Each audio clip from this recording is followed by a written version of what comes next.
Welcome back for another deep dive. This time, we're taking a look at a really unusual case from the Journal of Feline Medicine and Surgery Open Reports. Yeah, it's kind of like the human medical journals, but for cats. Exactly. And we'll be focusing on a 9-year-old cat that had some really weird hind leg lameness. Oh, yeah. This case really had everyone talking. It really challenges some of our ideas about how neurological problems show up in cats. Definitely not your typical cat checkup.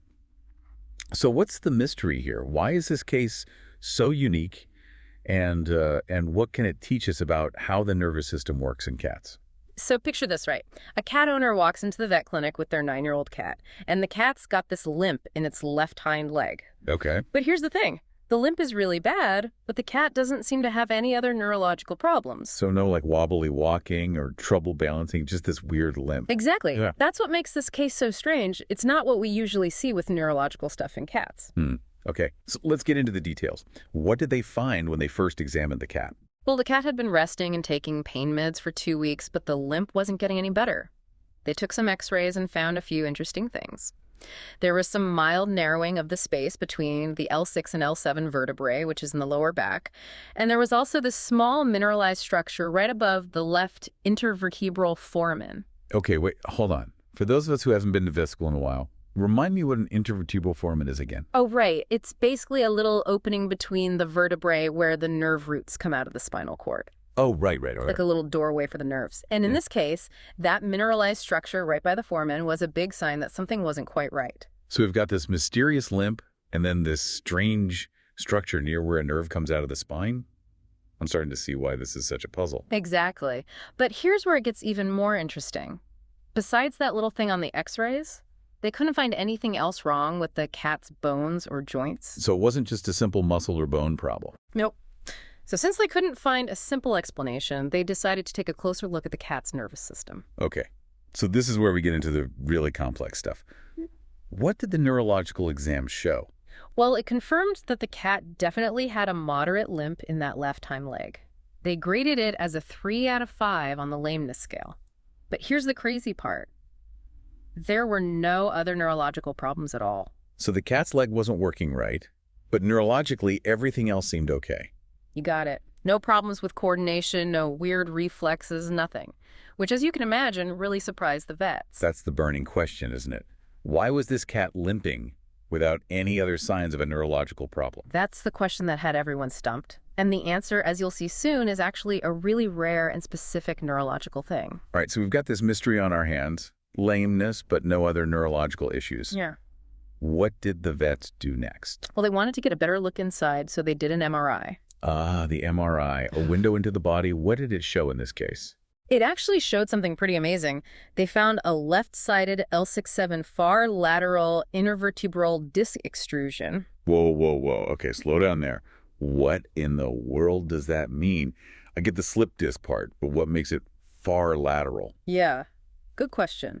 So basically what happened is some of that material from the disc between the L6 and L7 vertebrae. Those lower backbones we talked about. Right, those ones. It pushed out of its normal spot. Okay, so that's the extrusion part. Yep, and far lateral means that instead of going towards the spinal cord like it usually does with disc problems, this one went outwards, like way out to the side. Oh, wow. So you can actually see that in figure 2 of the article if you're following along at home. Exactly. It's like the disc material took a side road instead of the main highway. Uh-huh.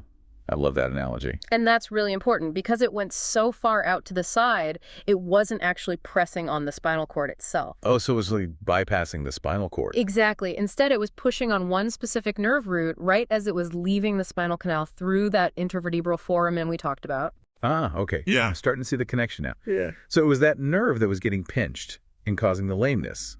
But because the spinal cord was fine, the cat didn't have any other neurological symptoms. You got it.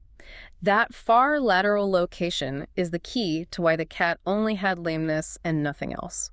This case really shows why MRIs are so important.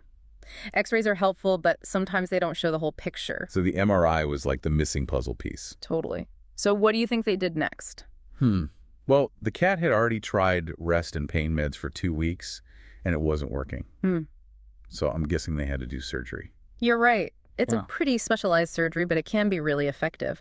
The procedure is called a foraminotomy, and it's basically going in and removing the part of the disc that's pushing on the nerve. So they give that poor nerve some space to breathe again. Exactly. And the article actually goes into a lot of detail about how they did the surgery, if you want to check that out. Figures 3, 4, and 5 show the whole process. Wow, that's cool. But honestly, I'm more interested in how the cat did after surgery. Did it work? Oh, yeah. The cat recovered amazingly. Within just 4 weeks of surgery, the lameness was almost completely gone. It's amazing.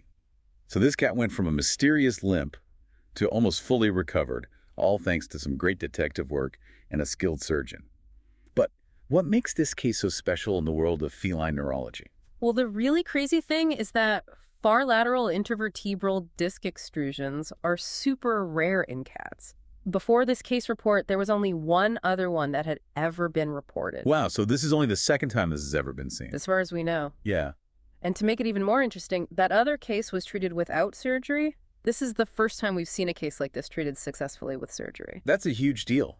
It's like this one cat has helped us understand a whole new aspect of feline neurology. What does this mean for other cats out there who might be having similar problems? That's the million-dollar question.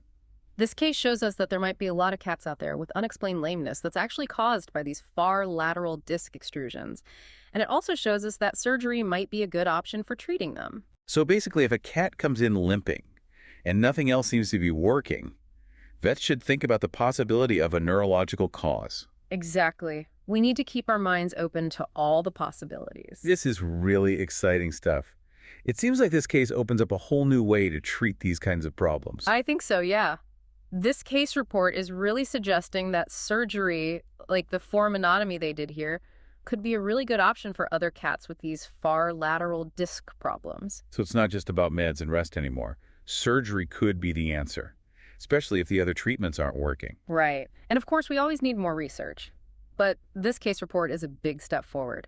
It shows us that we should be thinking about these new surgical approaches for cats. It could really change things. It's amazing that one cat's story can have such a big impact on the whole field of veterinary neurology. It really is. It shows how important it is to be really observant and do a thorough exam, and to always be open to those less common diagnoses. And this case also shows just how important those advanced imaging techniques like MRI can be. Absolutely. Sometimes those detailed images are what we need to finally understand what's going on, like in this case. And in this case, it led to a successful surgery and a happy ending for the cat. That's the best part. So to sum up today's deep dive, we learned about an incredibly rare case of far lateral intervertebral disc extrusion in a cat. We saw how important MRI can be, and we learned that surgery could be a really effective treatment option. It's a great reminder for all of us in vet med. When we see a cat with lameness, we need to think about all the possibilities, especially when the initial treatment doesn't work. And it also shows us that there's still so much to learn in veterinary medicine.